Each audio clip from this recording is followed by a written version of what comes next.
Assalomu alaykum, hurmatli o'quvchilar. Bugun sizlar bilan bu videoda Nexus School o'quv markazida 28-sentyabr yakshanba kuni bo'lib o'tgan 4-sinflar orasidagi olimpiada savollari tahlilini ko'rib chiqamiz. Matematika qismini.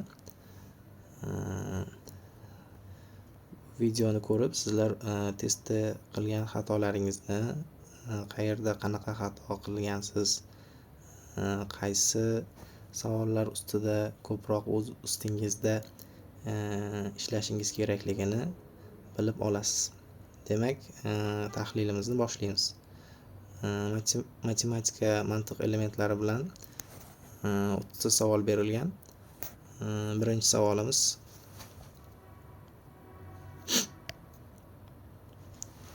quyidagicha: 9, 0, 8, 1 va 2 raqamlaridan foydalanib hosil qilish mumkin bo'lgan turli raqamli eng katta va eng kichik 5 xonali sonlar orasidagi farqni toping debdi. Biz demak mana shu 5 ta raqamdan foydalanib ikkita 5 xonali son hosil qilishimiz kerak. Biri eng katta, biri eng kichik va bu yerda turli raqamli bo'lish kerak biz hosil qilgan son. Demak mana shu 5 ta raqamni bir martadan ishlatish imkoniyatiga egamiz. Qanday sonlar hosil qilamiz? Eng katta sonimiz, hosil qilish mumkin bo'lgan eng katta son qaysi son bo'ladi? Bu 9, 8, 2, 1, 0 soni. Ya'ni 98210. Mana shu 5 ta raqamdan eng katta hosil qilishimiz mumkin bo'lgan son 98210 soni. Bu 5 ta raqam yordamida qanday eng kichik son hosil qila olamiz degan savolga esa quyidagicha javob beramiz. 1, 0, 2, 8, 9. 10289 soni mana shu 5 ta raqam yordamida tuzilgan eng kichik son bo'ladi. Chunki eng kichik son hosil qilish uchun biz kichik raqamlarni boshida qo'yishimiz kerak. 0 sonni boshida kelmasligi uchun 0 ni birdan keyinga qo'ydik. Mana topib oldik eng katta va eng kichik sonlarni. Endi shularni orasidagi farqini topishimiz kerak. Chunki savolda shu so'ralgan. Farqini topadigan bo'lsak, kattasidan kichigini ayiramiz. Shunda qarz beramiz. Birlar xonasiga 10 bo'ladi. 10 dan 9 ni ayirsak 1. Bu 10 lar xonasidan 0 qoldi. Shuning uchun 100 lar xonasidan 10 lar xonasiga qarz beramiz. Shunda bu 10 bo'ladi. Yana 10 dan 8 ni ayirsak 2. Bu yerda 1 qoldi. 100 lar xonasida, 1000 lar xonasida yana qarz beramiz 11. 11 dan 2 ni ayirsak 9. 1000 lar xonasida 7 qoldi. 7 ni o'zini yozib qo'yamiz. Shunda 9 dan 1 ni ayirsak 8. 87921 natijaga erishamiz. Bu javob birinchi savolda C javobda ko'rishingiz mumkin. Demak, birinchi savolimizga to'g'ri javob C variant bo'lar ekan. Tushunarli bo'lgan bo'lsa, keyingi savolga o'tamiz. Ikkinchi savol: berilgan mana shu uzun soni uchun quyidagi tasdiqlarni baholang. Bu sonni o'qiy olishimiz uchun bolalar 3 ta 3 tadan qilib bo'lib olamiz. Mana endi buni bemalol o'qiy olamiz. Demak, bu sonimiz 482,917,356 son. Endi pastda shu son haqida ba'zi tasdiqlar berilgan.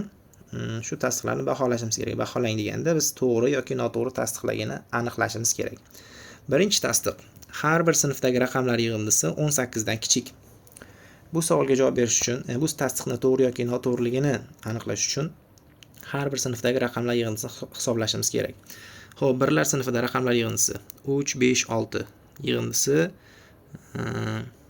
14 bo'ladi.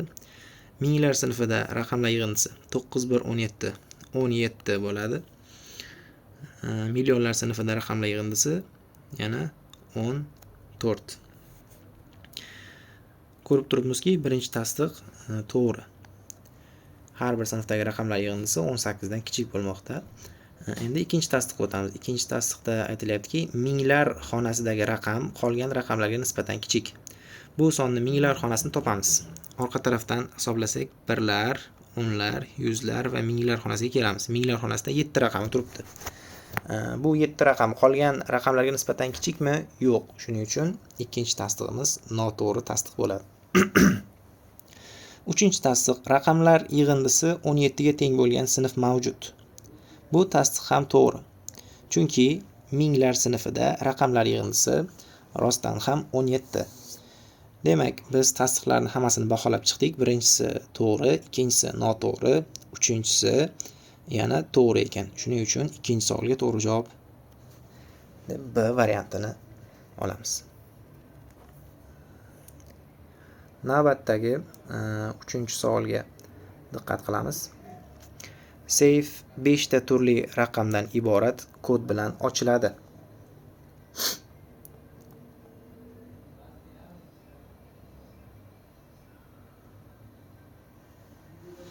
Agar terilgan 5 ta raqam kod raqamlari bilan mos holda ustma tushsa, ekranda 00000 raqamlar hosil bo'ladi va seyf ochiladi.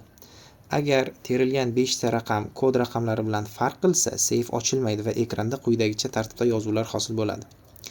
Agar kiritilgan raqam bilan kod raqamlari orasidagi farq mos holda 0 ga teng bo'lsa 0, mana shu yerda 1 qolib ketgan, 1 ga teng bo'lsa 1, 2 ga teng bo'lsa 2, 3 ga teng bo'lsa 3. 3 dan katta bo'lsa F yozuvlari ekranda hosil bo'ladi. Masalan, kod raqamlari seyfning kodi 56789 bo'lsin. 56789.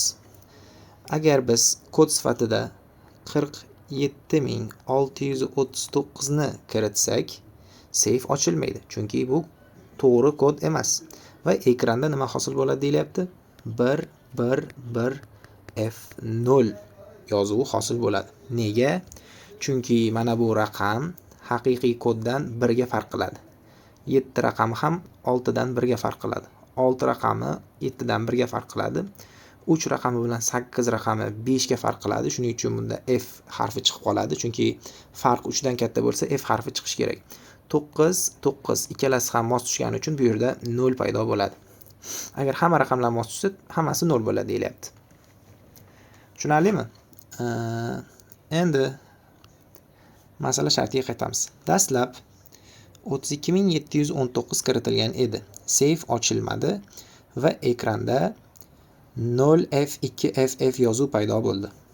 Xo'p. 32719 ni kiritganimizda 0F2FF yozuv paydo bo'libdi. Demak, pastga yozib qo'yamiz.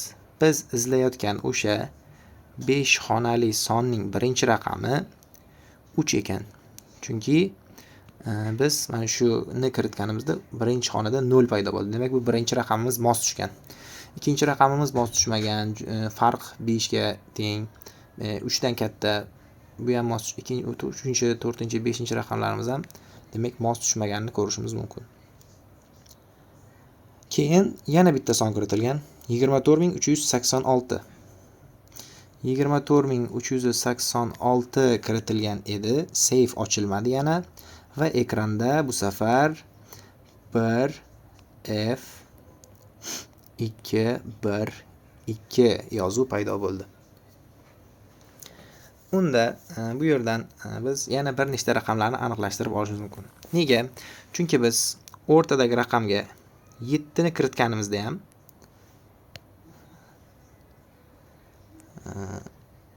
o'rtadagi raqamga 7 ni kiritganimizda ham 2 chiquvdi, 3 ni kiritganimizda ham farq 2 ga teng deb chiquvdi. Demak, o'rtadagi raqam haqiqiysi 5. Haqiqiy kod 5 bo'lgan. Shunda 7 ni kiritganimizda ham farq 2 ga teng deb chiqdi, 3 ni kiritganimizda ham farq 2 ga teng deb chiqdi. Endi 9 ni kiritganimizda oxirgi raqam F yozuv chiqdi, 6 ni kiritganimizda 2 yozuv chiqdi. Demak, bu yerda haqiqiy raqam 4 bo'lgan. 6 ni kiritganimiz uchun 2 chiqdi, to'g'rimi? Bu yerda haqiqiy raqam 4 yoki 8 bo'lishi mumkin. 8 bo'la olmaydi, chunki 8 bo'lganda oxirida mana bu 9 ni kiritganimizda F chiqmas edi, o'rnida 1 chiqardi. Shuning uchun mana shu 3 ta raqamni biz aniq ayta olamiz. Ana endi o'rtadagi 2 ta raqam qolyapti. 2 ta raqamni ham aniq ayta olmasak ham ma'lum bir raqamlarni aytishimiz mumkin. Masalan, biz 2 kiritganimizda ham F yozuv chiqdi, 4 kiritganimizda ham F yozuv chiqdi. Demak, 4 kiritganimizda ham F yozuv chiqayotgan bo'lsa, 2 kiritganimizda ham F yozuv chiqayotgan bo'lsa, bu ikkinchi raqam 4 dan 3 ga farq qilish kerak, 3 ga kattaroq bo'lishi kerak. 3 dan ham kattaroq bo'lishi kerak. 7 ham bo'la olmaydi, chunki 7 bo'lganda ham 3 chiqardi. Demak, yo 8 yoki 9 raqamlarini shu yerga qo'yishimiz mumkin. Mana shu ikkinchi katakka.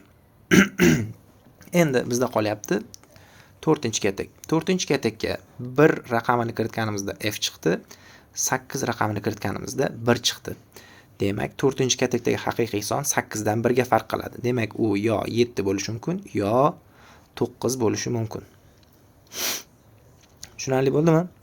Ana endi pastda kodlar berilgan bir nechta. 38574, 38564, 39574, 32864, 38594 kodlarining nechtasi seyfning kodi bo'lishi mumkin debdi. Seyfning kodi bo'lishi mumkinlarini belgilab chiqamiz. Demak, seyfning kodi bo'lishi uchun birinchi raqam 3, o'rtadagi raqam 5, oxirgi raqam 4 bo'lishi kerak. Birinchisida mana shu shart bajarilyapti. Ikkinchisida ham shart bajarilyapti, uchinchisida ham shart bajarilyapti, to'rtinchisida unaqa emas. O'rtadagi raqam 8 bo'lib qo'ygan. Shuning uchun to'rtinchisini o'chiramiz. Bu seyfning kodi bo'lishi mumkin emas. Va 5-raqam ham 3, 5, 4 bo'lgani uchun shart bajarilyapti. Ana endi ikkinchi raqam yo 9 yo 8 bo'lishi kerak. Birinchisida 8 demak bo'ladi, ikkinchisida 8 bo'ladi, uchinchisida 9 bo'ladi, to'rtinchisida 8 bo'ladi. Ana endi to'rtinchi raqam yo 7 bo'lishi kerak yoki 9 bo'lishi kerak. Birinchisida 7 bo'ladi. Ikkinchi sonda 6 bo'lmaydi, 7 yoki 9 bo'lishi kerak edi. Uchinchisida 7 bo'ladi va oxirgisida 9 bo'ladi. Demak, bizda shu 5 ta variantdan 3 tasi qolyapti. Mana shu 3 ta variant seyfning kodi bo'lishi mumkin ekan. Tushunarli bo'ldimi? Ana endi 4-masalaga o'tamiz.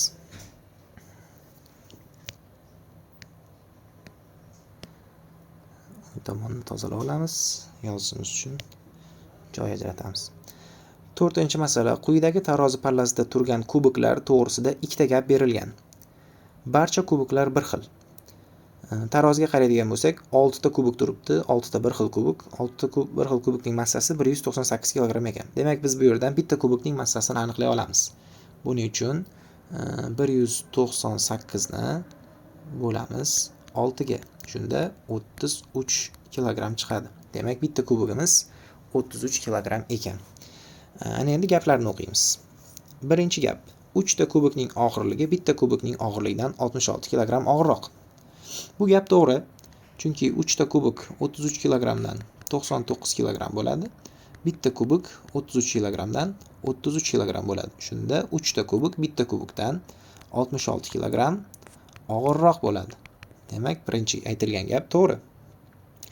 Ikkinchi aytilgan gapchi, 4 ta kubikning og'irligi 150 kg dan og'irroq.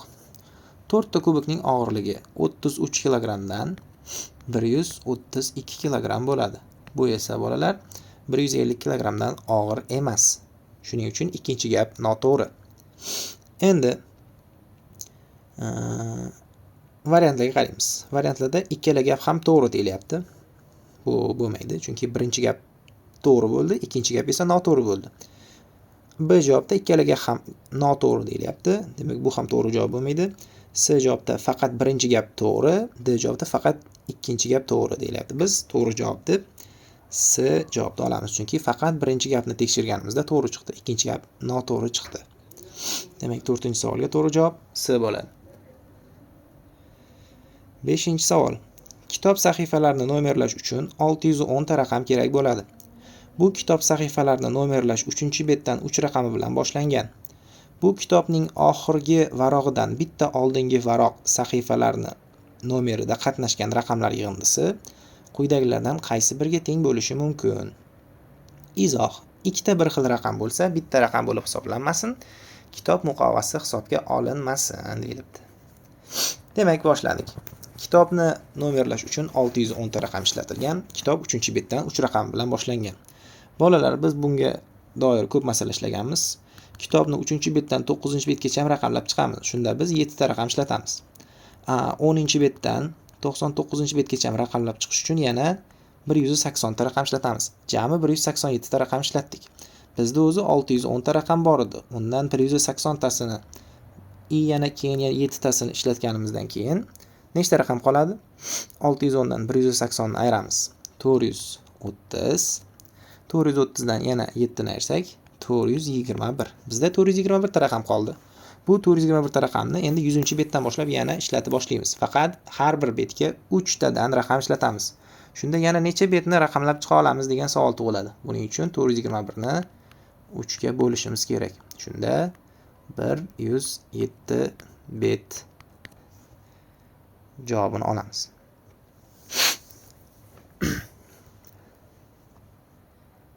Demak, yana 107 betni biz raqamlab chiqa olar ekanmiz. Biz 99-betgacha raqamlab keldik. Yana 107 betni raqamlab chiqsak, shunda kitobimiz necha betli bo'ladi? 206 bet. Bu yerda 107 emas, 421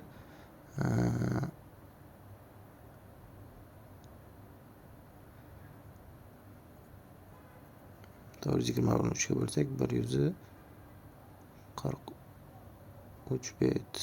Yo'q, 421 3 ga bo'linmayapti-ku. 423 ekan. Uzr. Mana bu yerda ozgina chalkashlik bo'ldi. 423 endi bularni o'chiramiz. 423 ni 3 ga bo'lamiz. Shunda 141 bet bo'ladi. Biz demak yana 141 betni raqamlab chiqa olishimiz mumkin. Biz 99-betgacha raqamlab keldik. Unga yana 141 betni raqamlab chiqsak, jami 240 betni raqamlab chiqqan bo'lamiz. Demak, kitobimiz 240 betdan iborat ekan. Buni oson yo'lni ham sizlarga aytdim darsda. Ko'pchilik bilsa kerak. Masalan, 610 ta raqam ishlatilsa, kitobni o'zi necha betligini topish uchun oson usuli bor. 610 ga 110 ni qo'shib 3 ga bo'lamiz. Shunda ham chiqib keladi. 610 ga 110 ni qo'shsak 720. 720 ni 3 ga bo'lsak 240. Demak, kitobimiz 240 betdan iborat ekan.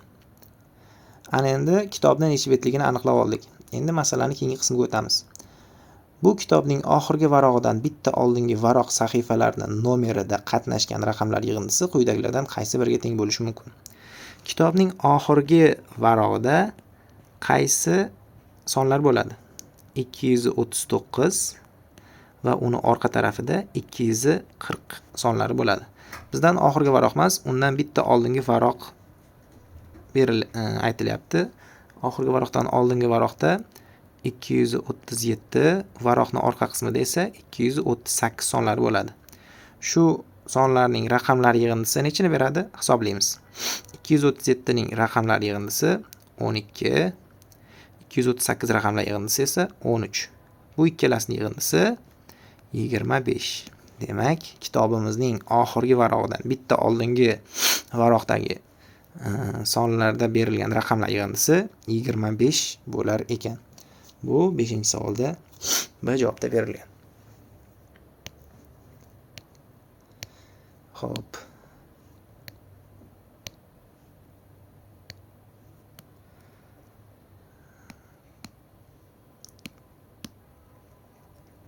Keyingi savolga o'tishdan oldin tozalab olamiz va 6-savolga o'tamiz. 6-savol. Alibek va Olim har biri doskaga bir xil. Mana bu sonni yozgan. Bu sonni o'qish uchun 3 ga bo'lib chiqamiz. 463,912,705. Mana shu son ikkalasi ham yozgan. Biz ham yozib olamiz. 3,912,705. Alibek bu sondan 3 ta raqamni shunday o'chirdiki, natijada eng kichik son hosil bo'ldi. 3 ta raqamni o'chirgan, eng kichik son hosil qilgan. Bu qaysi raqamlar?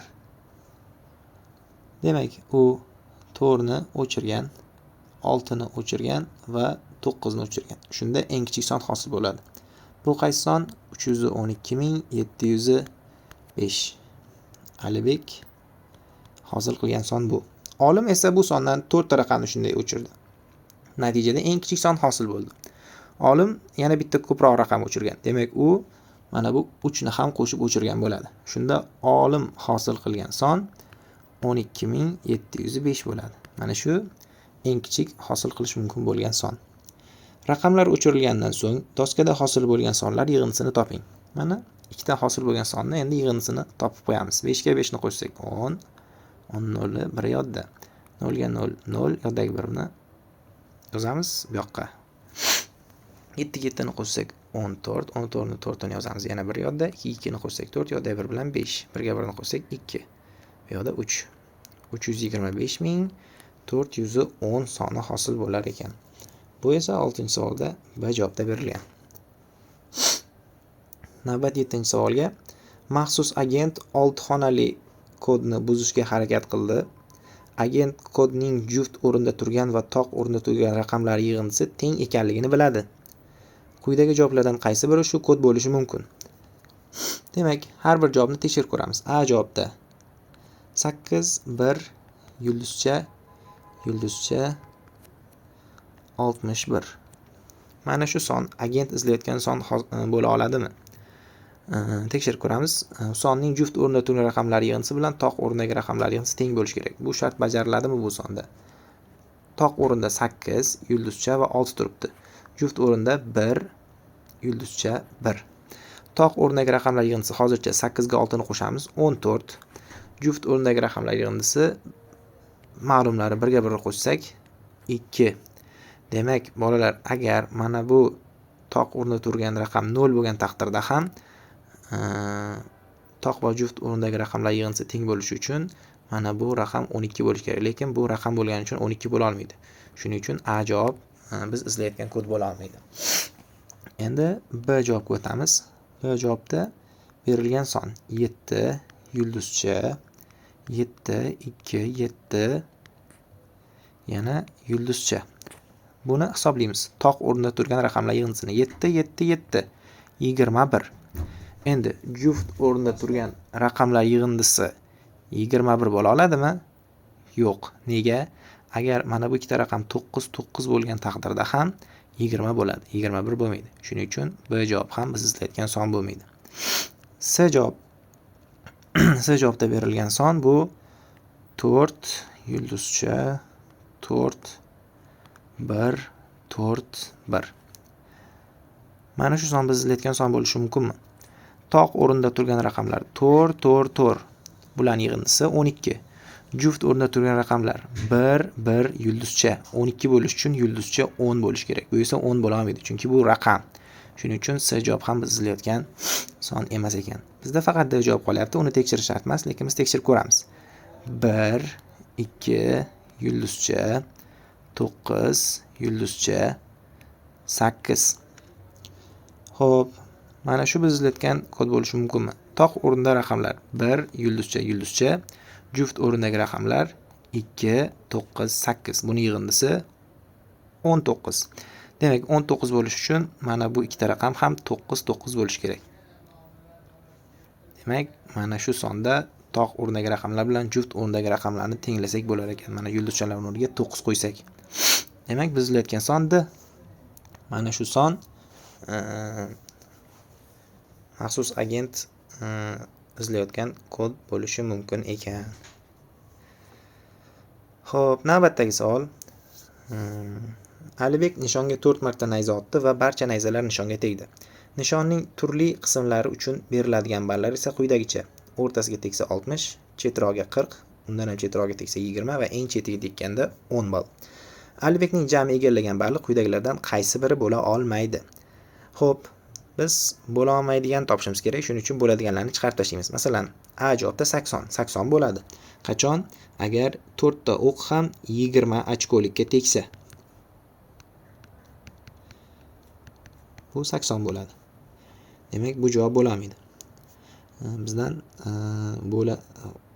hosil qilib bo'lmaydigan sonni toping degan. 80 ni biz hosil qila olamiz. 90 hosil qila olamizmi? Ha. 90 ni hosil qilish uchun bitta 60 ga tegishi kerak, keyin 10 ga va yana 10 ga tegsa 90 ni hosil qilsa bo'ladi. Demak, buni ham chiqarib tashlaymiz. 130 ni hosil qila olamizmi?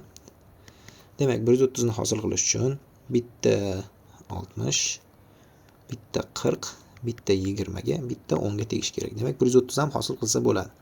Demak, uni ham chiqarib tashlaymiz. Bizda qoladi faqat 210. Demak, 210 ni hosil qilib bo'lmaydi. Tekshirib ko'rish uchun 210 ni hosil qilishga urinib ko'ramiz. Masalan, birinchi otganimiz 60 ga tegsin. Keyingisi yana 60 ga tegsin. 120. Hali 210 gacha 90 bor. Demak, uchinchi otganimiz ham 60 ga tegsin. Shunda 180 bo'ladi. Shunda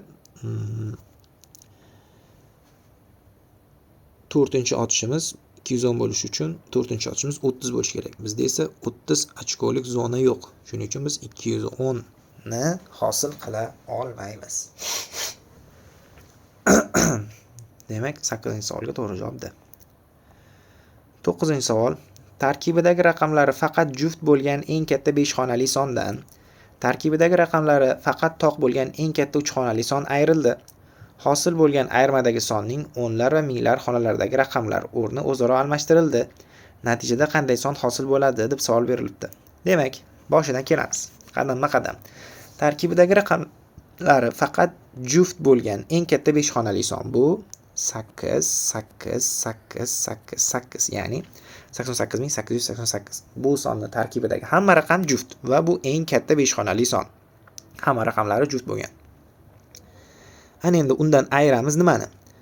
Tarkibidagi raqamlari faqat toq bo'lgan eng katta 3 xonali sonni. Bu albatta 999. Ayirganimizda qanday son hosil bo'ladi? 8 dan 9 ayira olmaymiz, shuning uchun qarz olamiz bu tarafga. 18 dan 9 ni ayirsak 9. Bu 7 bo'lib qoldi. Bu ham qarz oladi. 17 dan 9 ni ayirsak 8. Bu ham 7 bo'ldi. Qarz olamiz. 17 dan 9 ni ayiramiz 8. Bu 7 bo'ldi. Bu esa 8. Mana hosil bo'lgan ayirmadagi sonning o'nlar va minglar xonalaridagi raqamlar o'rni o'zaro almashtirildi. Demak, mana shu sonni o'nlar va minglar xonalaridagi raqamlarni o'zaro almashtiramiz. Shunda bizda 8, 8, 8, 7, 9 soni hosil bo'ladi. Demak, natijada qanday son hosil bo'ldi deb savol qo'yilgan. Mana shu son hosil bo'ladi. Bu 88879 va bu D javobda berilgan. Demak, 9-savolda to'g'ri javob D bo'ladi. 10-savol quyidagi mos juftliklarni birlashtiring debdi. Demak, birinchi sonimiz 1574. 1574 rim raqamlarida o'ng tomonda qaysi javobda to'g'ri berilgan? Q javobda. Demak, 1 Q harfiga to'g'ri keladi. Ikkinchisi 3678. 3678 o'ng tarafda qaysi harfga? R harfiga mos kelyapti. Xo'p, mana 3 ta M. M 1000 bo'lgani uchun 3000 bo'ladi. D 500, yonidagi 100 bilan 600. Mana bu L 50, yonidagi 20 bilan 70, 3670 va mana 8 bilan 3678 bo'ladi.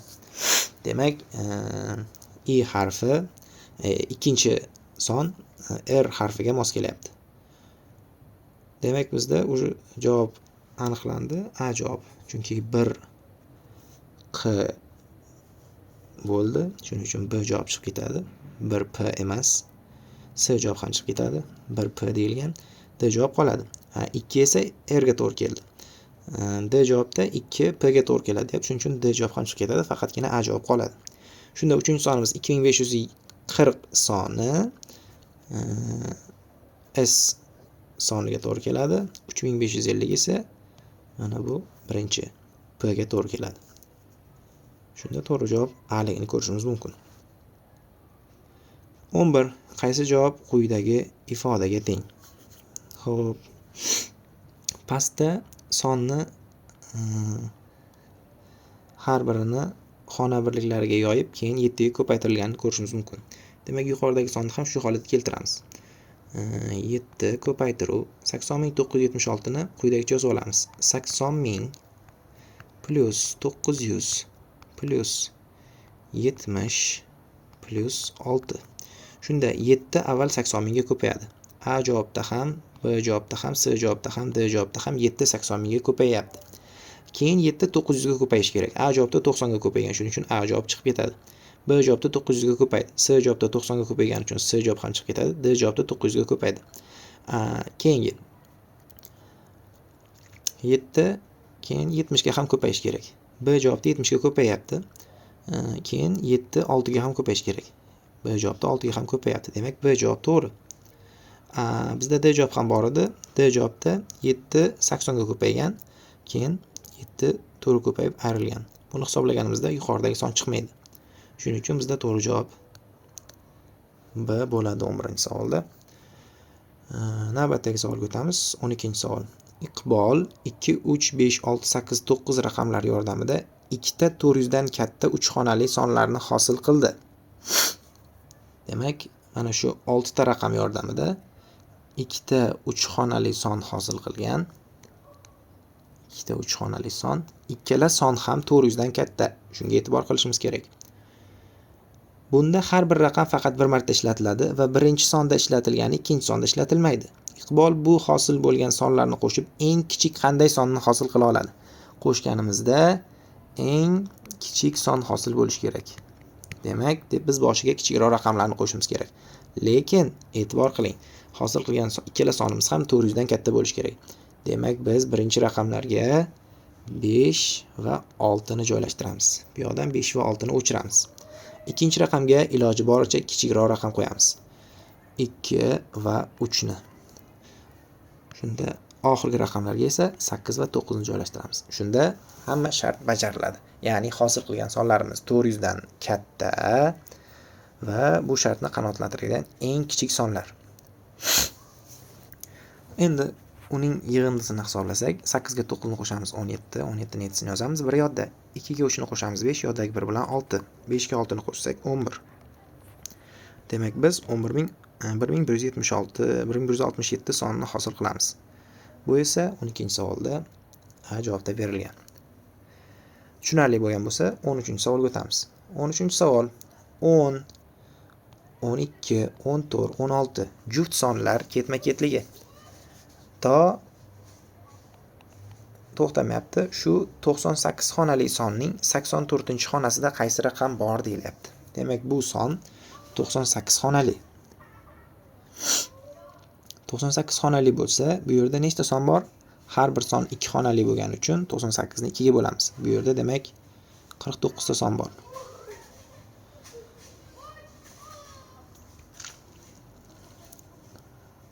Balki ba'zilar 3 xonalidir. Xo'p, mayli. Yozib ko'raylik. Birinchi sonimiz 10, keyin 12, keyin 14, keyin 16, 18. Mana shu 98 xonali sonimiz. Shu sonning 84-xonasida qaysi raqam bor deyilyapti. 84-xonasini topish uchun 84-xona qaysi songa to'g'ri kelishini topishimiz kerak. Demak, mana bu birinchi ikkita raqam.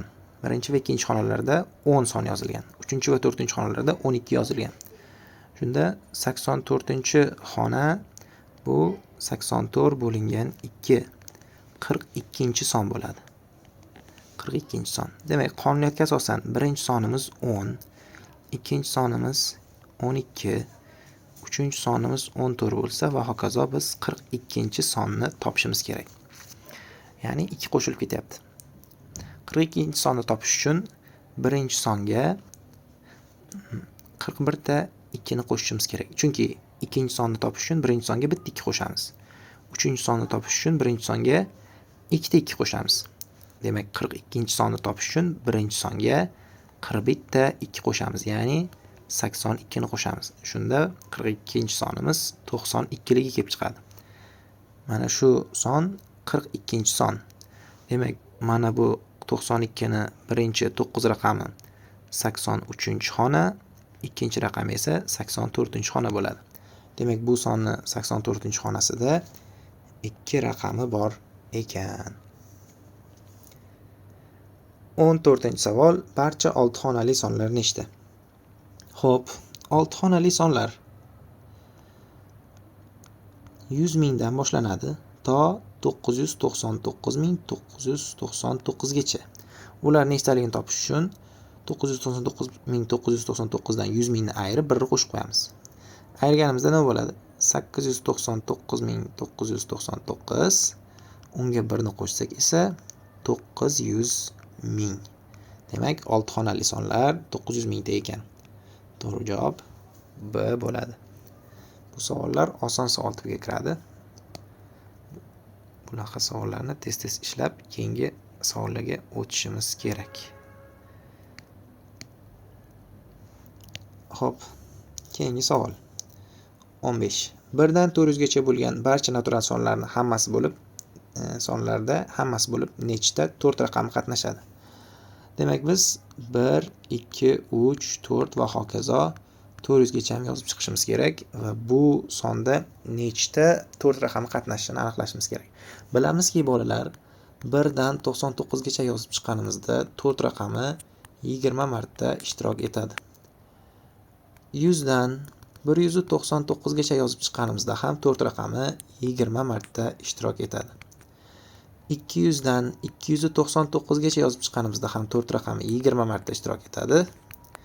300 dan 399 gacha yozib chiqqanimizda ham 4 raqami 20 marta ishtirok etadi. 400 ni yozganimizda 4 raqami 1 marta ishtirok etadi. Endi hamma ishtirok etgan 4 larni qo'shsak, 81 marta 4 raqami ishtirok etganini bilishimiz mumkin. Bu javob 15-savolda, C javobda. Xo'p, keyingi savol. Mana bu uzun son berilgan. Buni 3 ga bo'lib olamiz va o'qiymiz. Demak, bu 433.496.258 soni uchun quyidagi tasdiqlarning nechtasi noto'g'ri deyilyapti. Nechtasi noto'g'riligini topishimiz kerak tasdiqlardan. Birinchi tasdiq: minglar sinfidagi raqamlar yig'indisi millionlar sinfidagi raqamlar yig'indisidan kam. Minglar sinfidagi raqamlar yig'indisini hisoblaymiz. 4, 9, 6, 19. Millionlar sinfidagi raqamlar yig'indisi 4, 3, 3, 10. Demak, minglar sinfidagi raqamlar yig'indisi millionlar sinfidagi raqamlar yig'indisidan kam emas. Birinchi tasdiq noto'g'ri. Ikkinchi tasdiq: bu sonda ishtirok etmagan raqamlar yig'indisi 8 ga teng. Bu sonda ishtirok etmagan raqamlar qaysilar? Bu sonda 0 raqami ishtirok etmagan, 1 raqami ishtirok etmagan, 2, 3, 4, 5, 6 raqamlari ishtirok etgan, 7 raqami ishtirok etmagan, 8, 9 raqamlari ishtirok etgan. Demak, 0, 1 va 7 raqamlari ishtirok etmagan ekan, ularning yig'indisi esa 8. Demak, ikkinchi tasdiq to'g'ri. Ikkinchi tasdiqda shunaqa deyilgandi. Bu sonda ishtirok etmagan raqamlar yig'indisi 8. Uchinchi tasdiqqa keladigan bo'lsak, bu sonning barcha raqamlar yig'indisidan hosil bo'lgan son 3 ga qoldiqsiz bo'linadi. Demak, bu sonni barcha raqamlarning yig'indisini hisoblaymiz.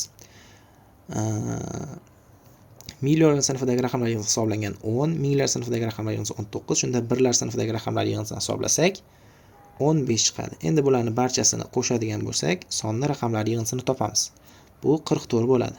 44 esa 3 ga qoldiqsiz bo'linmaydi. Shuning uchun 3-chi tasdiq ham noto'g'ri. Demak, bu tasdiqlardan ikkitasi noto'g'ri ekan. Shuning uchun 2 ta degan javobni belgilab qo'yamiz.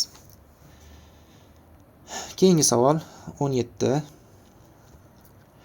23 dan 87 gacha bo'lgan barcha sonlar ketma-ket yozilib, 23, 24, 25 va hokazo 86, 87 ko'rinishdagi son hosil qilindi. Bu son necha xonali son bo'ladi deyilyapti. Demak, bu sonlar hammasi 2 xonali sonlar. 23, 24, 25 to 86, 87 gacha faqat 2 xonali sonlar yozilgan. Bu yerda nechta son borligini aniqlaymiz. Uni aniqlash uchun 87 dan 23 ni ayirib 1 ni qo'shamiz. 87 dan 23 ni ayirsak 64, unga 1 ni qo'shsak 65. Demak, bu yerda 65 ta son bor. 65 ta sonning barchasi 2 xonali bo'lgani uchun bu yozgan uzundan uzun sonimiz 130 xonali bo'ladi. Shunda 17-savolga to'g'ri javob C bo'lar ekan. Navbat 18 ga. 5 xonali sonning 10lar xonasidagi raqami 4 ga, 100lar xonasidagi raqami 6 ga orttirilib, minglar xonasidagi raqami 2 ga kamaytirilsa, bu sonning qiymati qanchaga o'zgaradi? Buni savolni tezroq javobiga yetishish uchun birorta bir son o'ylaymiz. 5 xonali. Bu bo'lsin 333.333 soni. Xo'p, bu sonning ustida yuqorida berilgan shartlarni amalga oshiramiz. Birinchi shart: sonning 10lar xonasidagi raqami 4 ga, 10lar xonasi 4 ga, 100lar xonasidagi raqam 6 ga orttiriladi. Shunda 10lar xonasini 4 ga orttirsak 7 bo'ladi. 100lar xonasidagi raqamni 6 ga orttirsak 9 bo'ladi. Minglar xonasidagi raqamni esa 2 ga kamaytiramiz. Mana minglar xonasini 2 ga kamaytirsak bu 1 bo'ladi. Qolgan raqamlarga esa tegmaymiz. Shunda 31973 soni hosil bo'ladi. Bu sonning qiymati qanchaga o'zgardi? Bu son kamaydi albatta. Qanchaga kamayganini hisoblab qo'yamiz. Buning uchun 33333 dan 31973 ayiramiz. Ayirganimizda 3 dan 3 ni ayirsak 0, 13 dan 7 ni ayirsak 6, 12 dan 9 ni ayirsak 3, 2 dan 1 ayirsak 1. Demak 1360 ga sonimiz kamaygan. To'g'ri javob C 1360 ga kamayadi deb berilgan. Mana endi keyingi savollarni yechish uchun yana joy ajratamiz. Navbatdagi savol 19. 5 xonali sonning chap tomoniga 5 raqam yozib hosil qilingan son, o'ng tomoniga 5 raqamini yozib hosil qilingan sondan 4 marta katta bo'ldi. Demak, shunday bir 5 xonali son bor ekanki, A, B, C, D, E 5 xonali soni shu A, B, C, D, E sonining chap tomoniga 5 yozib hosil qilingan son, shu sonning o'ng tomoniga 5 yozib hosil qilingan sondan 4 marta katta ekan. Unda mana bu tenglik ko'paytma o'rinli bo'ladi. Ya'ni sonning o'ng tomoniga 5 yozib hosil qilingan sonni 4 ga ko'paytirganimizda o'sha sonning chap tomoniga 5 yozib hosil qilingan son paydo bo'ladi. Shu 5 xonali sonning raqamlari yig'insini toping deyilyapti. Biz avval mana bu ko'paytmadan shu 5 xonali sonning o'zini topib olamiz. Ko'paytmani bajarsak, 4 kara 5 20. 20 ni 0 ni yozamiz. Ikkisi yodda. Demak, E harfi 0 ekan. 4 kara 0, 0 yoddagi 2 bilan 2. Demak, D harfi 2 ekan. 4 kara 2 8. Demak, S harfi 8 ekan.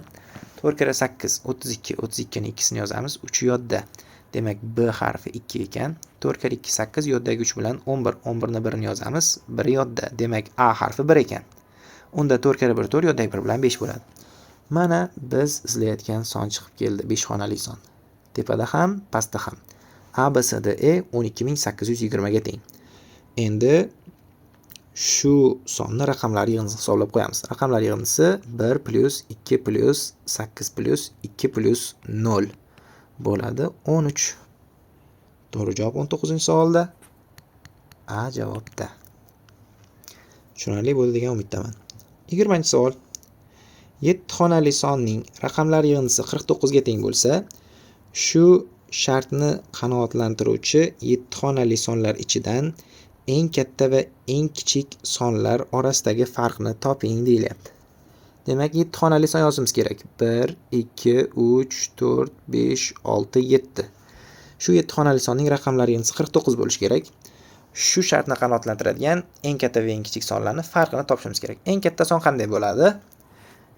Eng katta son bo'lish uchun kattaroq raqamlar bilan boshlanish kerak. 9, 9, 9, 9, 9.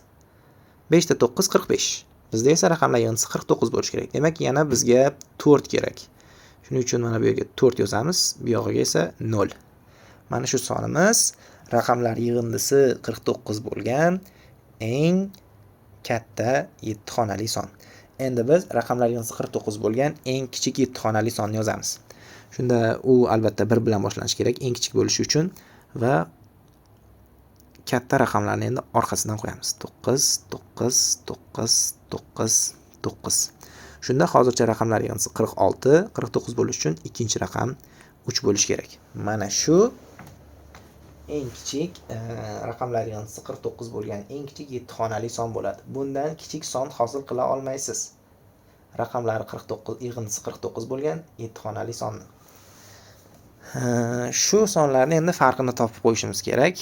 Farqini topadigan bo'lsak,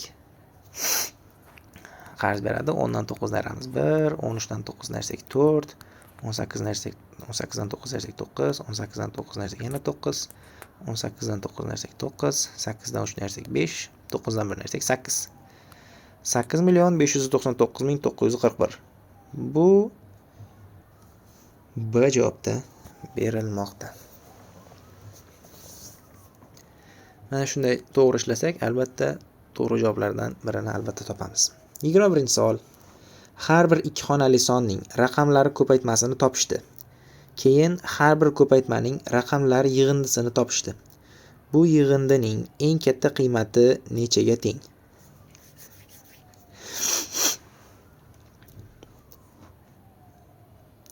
To'g'ri javob bu yerda 13 bo'ladi. Qaysi sonda? 77 sonida. 77 sonida raqamlar ko'paytmasi 7 kare 7 49. Hosil bo'lgan sonning raqamlari yig'indisi 4 + 9 13. Eng katta qiymat shu yerda bo'ladi. Xo'p, 14, 15, 18 bo'lmaydimi? Yo'q. Nega? Masalan, 18 bo'lish uchun ikkita raqamning yig'indisi 18 bo'lish uchun ikkalasi ham 9 9 bo'lishi kerak. 9 + 9 = 18. Ikki xonali sonni raqamlarni ko'paytirganimizda hech qachon 99 chiqmaydi. Shuning uchun A javob bo'lmaydi. C javobda 15. Ikkita raqamning yig'indisi 15 bo'lish uchun yo 9 va 6 yo 8 va 7 bo'lishi kerak. 96 69 chiqmaydi hech qachon ikki xonali sonni ikkita raqamni ko'paytirganimizda 87 78 ham chiqmaydi. Shuning uchun C javob ham bo'lmaydi. 14 bo'lmaydimi deb savol beramiz. 14 bo'lish uchun ikkita raqam 9 yoki 5 yoki 59 yoki 86 yoki 68 yoki 77 bo'lishi kerak. Bizda esa birorta ikki xonali sonni raqamlarini ko'paytirganimizda bular chiqmaydi. Xo'p, shunda biz 13 ga murojaat qilamiz. 13 bo'lish uchun raqamlar yig'indisi yo 94 yo 49 yoki 58 yoki 85 yoki 67 yoki 76 bo'lishi kerak bo'ladi. Bizda esa ikkita raqamni ko'paytirib 49 hosil qilsak bo'ladi. Bularni qolganlarini hosil qila olmaymiz baribir. 49 ni hosil qilamiz. Qachon? 7 kare 7 da. Demak, o'sha ikki xonali son 77 bo'lishi kerak. 77 ning raqamlari ko'paytmasi 7 kare 7 49. 49 ning raqamlari yig'indisi 9 + 4 13. Shuning uchun 26 ga to'g'ri javob. 22-savol. Bu savolni ishlashdan oldin joy ajratishimiz kerak, chunki bu savolga joy kerak bo'ladi ishlash uchun. Bahrom doskaga 2008, 2008, 2008 va hokazo 2008 ko'rinishdagi 1000 xonali sonni yozdi. 2008, 2008 va hokazo 2008. Mana shu 1000 xonali son. Bolalar, bu 1000 xonali son bo'lsa, mana bu 2008 4 ta raqamdan tashkil topgani uchun bu yerda 1000 ni 4 ga bo'lsak 250. 250 ta 2008 yozilgan. Demak, bu yerda 2 raqami 250 ta, 8 raqami ham 250 ta, 0 raqami 500 ta. Chunki har bitta sonda ikkita 0 raqami bor. Endi bizdan so'ralyapti, bu sondan eng ko'pi bilan nechta raqamni o'chirsak, doskada qolgan sonning raqamlar yig'indisi 2008 ga teng bo'ladi deyilyapti. Biz hozir mana shu sonning raqamlar yig'indisini hisoblaymiz. Mana shu sonning raqamlar yig'indisi nimaga teng? 2008 ning raqamlar yig'indisi 10 ga teng. Bu yerda 250 ta 2008 bor. Shuning uchun 250 ni ko'paytiramiz 10 ga. 2500. Demak, bu sonimizning raqamlar yig'indisi 2500 ga teng. Biz shunchalik ko'p raqamni o'chirishimiz kerakki, shunda qolgan raqamlar yig'indisi 2008 bo'lishi kerak. Demak, biz o'chirgan raqamlar yig'indisi necha bo'lishi kerak? 492. Lekin biz ko'proq raqam o'chirishimiz kerak. Shuning uchun kichkina raqamlarni o'chiramiz. Avvalo nollarni. Bu sonda bolalar 1000 xonali son bo'lsa, shuni 500 tasi 0. Avvalo 500 ta 0 raqamini o'chirib tashlaymiz. 500 ta 0 ni o'chiramiz. Lekin biz hali 492 bo'ladigan hech qanday raqam o'chirmadik, chunki 500 ta 0 ning yig'indisi baribir 0. Ana endi 492 bo'ladigan raqamni o'chirishimiz uchun ikkilarni o'chira boshlaymiz. Bu yerda bizda 250 ta 2 bor. 250 ta 2 ni hammasini o'chirsak 500 o'chirib yuborgan bo'lamiz. Shuning uchun hammasini o'chirmaymiz. 492 ni 2 ga bo'lamiz. Shunda 4 ning ichida 2 tadan 2 kare 2 4 ayiramiz 0. 9 ning ichida 4 tadan 4 kare 2 8 ayiramiz 1. 12 ning ichida 6 ta 2 bor. 6 kare 2 12 ayiramiz 0. 246 ta 2 ni o'chiramiz. Shunda qolgan raqamlar yig'indisi 2008 ga teng bo'ladi. Biz 500 ta 0 ni o'chirdik, keyin 246 ta 2 ni o'chirdik. Jami 746 ta raqamni o'chirdik. Mana shu 1000 ta raqamdan eng ko'pi bilan 746 ta raqamni o'chirsak bolalar, qolgan raqamlar yig'indisi 2008 ga teng bo'lar ekan. 746 javobi 22-savolda C javobda. Navbatdagi savol.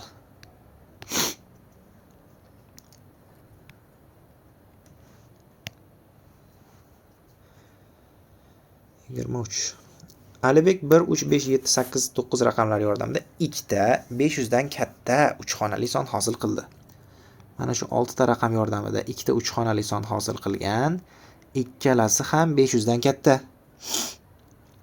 Bunda har bir raqam faqat bir marta ishlatiladi va birinchi sonda ishlatilgan raqam ikkinchi sonda ishlatilmaydi.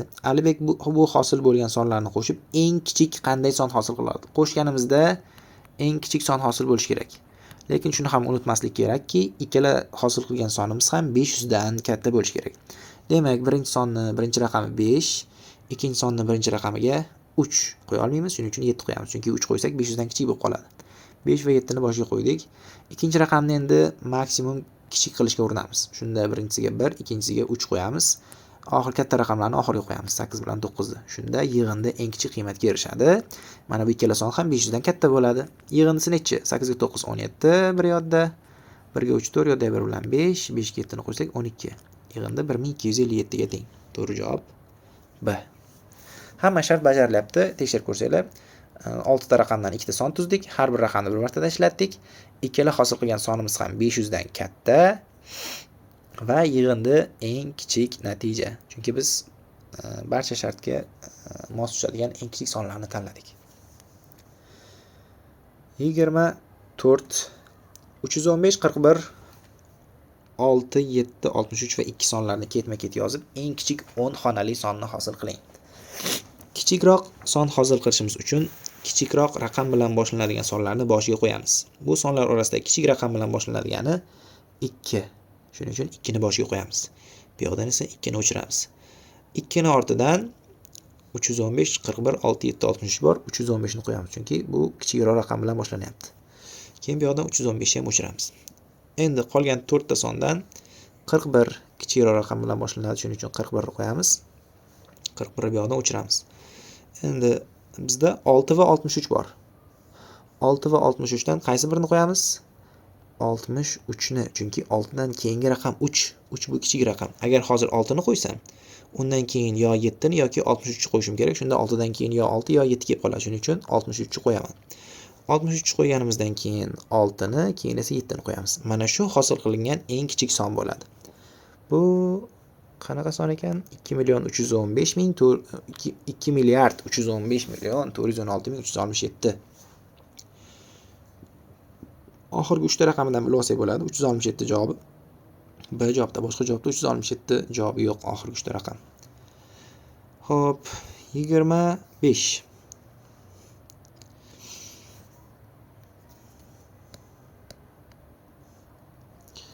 25 da aytilyaptiki, 20 va 40 sonlari orasida 20 va 40 sonlari orasida degani uchun 20 bilan 40 ni o'zini olmaymiz. Orasidagi sonlarni olamiz. Orasida qaysi sonlar bor? 21, 22, 23 va hokazo va hokazo 38, 39. Mana shu sonlar bor. Shu sonlarda nechta son o'zining birlar yoki o'nlar xonasidagi raqamlariga qoldiqsiz bo'linadi? Yo birlar xonasidagi raqamiga, yo o'nlar xonasidagi raqamiga qoldiqsiz bo'linishi kerak. Demak, tanlab olamiz. 21 soni birlar xonasidagi raqamga 1 ga bo'linadi. 22 soni 2 ga bo'linadi. 23 soni 2 ga ham 3 ga ham bo'linmaydi. 24 soni 2 ga ham 4 ga ham bo'linadi. 25 soni 5 ga bo'linadi. 26 soni o'nlar xonasidagi raqamga 2 ga bo'linadi. 27 soni 2 ga ham 7 ga ham bo'linmaydi, shuning uchun uni olmaymiz. 28 soni o'nlar xonasidagi raqamga, ya'ni 2 ga bo'linadi. 29 soni 2 ga va 9 ga bo'linmaydi. 30 soni 3 ga bo'linadi. 31 soni 1 ga bo'linadi. 32 soni 2 ga bo'linadi. 33 soni 3 ga bo'linadi. 34 3 ga va 4 ga bo'linmaydi, shuning uchun uni olmaymiz. 35 soni 5 ga bo'linadi. 36 soni 6 ga bo'linadi, 3 ga ham bo'linadi. 37 3 ga ham 7 ga ham bo'linmaydi. 38 3 ga ham 8 ga ham bo'linmaydi. 39 3 ga bo'linadi. Demak, 20 va 40 sonlari orasidan mana shu sonlar o'zining yo birlar xonasidagi raqamiga, yo o'nlar xonasidagi raqamiga qoldiqsiz bo'linar ekan. Ular nechta deb savol berilgan edi, savolda nechta son deb. Shuning uchun nechtaligini yozib qo'yamiz. 1 2 3 4 5 6 7 8 9 10 11 12 13. Demak, ularning soni 13 da ekan. To'g'ri javob 25-savolda C. 26-savolga o'tamiz. Shahzod va Asror doskaga bir xil mana bu sonni yozgan. 364 million 258 ming 165. Xo'p, biz ham yozib olamiz o'sha sonni. Ruchkamiz 364 million 258 ming 165. Shahzod bu sondan 3 ta raqamni shunday o'chirdiki, natijada eng kichik son hosil bo'ldi. Eng kichik son hosil bo'lishi uchun bolalar boshidagi 3 tani o'chiramiz. Chunki 2 bilan boshlanadigan son hosil bo'ladi. Son kichikroq bo'lishi uchun diqqat qilinglar, kichikroq raqam bilan boshlanishi muhim. Shuning uchun mana shu 3 6 to'g'ri o'chirsak, eng kichik son 258.165 hosil bo'ladi. Bundan kichik son hosil qila olmaysiz. Asror esa bu sondan 4 ta raqamni shunday o'chirdiki, natijada eng kichik son hosil bo'ladi. Asror yana bitta raqamni o'chirgan. 3 6 to'g'ri o'chiradi u ham. Endi 4-raqam qaysi? 2 ni o'chirmaydi. Agar 2 ni o'chirsa o'rniga 5 keladi. 5 ni ham o'chirmaydi. 5 ni o'chirsa o'rniga 8 keladi. Demak, u 8 ni o'chiradi. Shunda u hosil qilgan son nechaga teng bo'ladi? 25165 ga. Raqamlar o'chirilgandan keyin doskada hosil bo'lgan sonlar yig'indisini toping deyilyapti. Mana shu ikkita hosil bo'lgan sonlar yig'indisini topib qo'yamiz. Yig'indisi nimaga teng? 5 ga 5 qo'shsak 10, 10 ni 0 bir yodda, 6 ga 6 12 yodda 1 bilan 13 bir yodda, 1 ga 1 2 yodda 1 bilan 3. 8 ga 5 13 bir yodda, 5 ga 2 7 yodda 1 bilan 8 2. 283.330. Bu mana ajobda berilgan. Bizda 4 ta savol qolyapti. Shularni ishlab qo'yamiz va shu bilan bugungi video tahlilimiz o'z yakuniga yetadi. 27-savol. Alibekning chemadonining kodi 3 xonali son bo'lib, 3 xonali son desa, mana shunaqa chizib olishimiz kerak. U 5 ga qoldiqsiz bo'linadi. 5 ga qoldiqsiz bo'linsa bolalar, uni oxirgi raqami yoki 0 yoki 5. O'nliklar xonasidagi raqami birliklar va yuzliklar xonasidagi raqamlar yig'indisiga teng. O'nlar xonasidagi raqam mana bu ikkita birlar va yuzlar xonasidagi raqamlarning yig'indisiga teng ekan. Bu sonning raqamlar yig'indisi 16 ga teng. Alibekning chemadonining kodi turli raqamli 3 xonali son bo'lsa, bu sonning raqamlari ko'paytmasini toping. Demak, 0 yoki 5 bo'lgan holatni ko'ramiz. Birinchi holat mana shu raqam 0 bo'lsin. Unda raqamlar yig'indisi 16 bo'lishi uchun mana bu 8 bo'lishi kerak bo'ladi. Bu 8 bo'lsa, yuzlar xonasidagi raqam ham 8 bo'ladi. Shunda hamma shart bajariladi. Son 5 ga bo'linyapti. O'nliklar xonasidagi raqami birliklar va yuzliklar xonasidagi raqamlar yig'indisiga teng. Mana 8, 8 va 0 ning yig'indisiga teng. Bu sonning raqamlari yig'indisi 16 ga teng. 8, 8, 0 ni qo'shsak 16. Lekin bu turli raqamli emas. Shuning uchun bu javobni o'chiramiz. Demak, oxirgi raqam 0 emas, 5 bo'lgan holatni ko'ramiz. Oxirgi raqam 5 bo'lsa, mana bu raqam baribir 8 bo'ladi. O'nlar xonasi, yuzlar xonasi esa 3 bo'ladi. Shunda birinchi shart 5 ga qoldiqsiz bo'linyapti. Ikkinchi shart o'nliklar xonasidagi raqami birliklar va yuzliklar xonasidagi raqamlar yig'indisiga teng bo'lyapti. Uchinchi shart bu son raqamlar yig'indisi 16, 3 8 5 qo'shsak rostdan ham 16 bo'ladi. Keyingi shart turli raqamli 3 xonali son. Turli raqamli 3 xonali son 3 8 5 3 ta turli raqam. Ana endi mana shu son hamma shartlarni qanoatlantirsa, bu sonni topgan hisoblanamiz. Endi shu sonning raqamlar ko'paytmasini toping deyilyapti. Raqamlarni ko'paytirib qo'yamiz. 3 ko'paytirib 8 ko'paytirib 5. 3 kere 8 24, 24 5 ko'paytirsak 120. To'g'ri javob 27-savolda D ekan. 28-savol. Umidjon 4 5 6 7 8 9 raqamlar yordamida ikkita 3 xonali sonlarni hosil qildi. Bunda har bir raqam faqat bir marta ishlatiladi. Keyin u hosil qilgan ikkita 3 xonali sonlarni qo'shdi. Umidjon hosil qilishi mumkin bo'lgan eng katta yig'indini toping. Yig'indi kattaroq bo'lishi uchun qo'shiluvchilar ham kattaroq bo'lishi kerak. Shuning uchun hosil qilgan sonlarimizni kattaroq qilib hosil qilishimiz kerak. Birinchi xonasi kattaroq raqam qo'yamiz. 8 bilan 9 ni qo'yamiz kattaroq son bo'lishi uchun. Ikkinchi xonaga keyingi kattaroq raqamlar 6 va 7 ni. Keyingisiga esa 4 va 5 qo'yamiz. Shunda yig'indi eng katta qiymatga erishadi. Necha bo'ladi? 9, 5 ga 4, 6 ga 7, 13, 13 ni 3 ni yozamiz bir yodda. 8 ga 9, 17, yodda 1 bilan 18. Mana shu eng katta qiymat 1839. To'g'ri javob 28 ga C. Xo'p, ikkita savolimiz qoldi. Muhammad 3ta ketma-ket kelgan 4 xonali sonlarni bir qator qilib yozdi. Masalan, 213, 214, 215 bular 3ta ketma-ket kelgan 3 xonali son bo'lsa, Muhammad yozgan son esa 3ta ketma-ket 4 xonali son. Demak, ikkinchi songa qaranglar. Bitta raqami ko'rinmayapti, qolgan raqamlar ko'rinyapti. Demak, bu necha mingdir 898. Demak, undan oldingisi 897.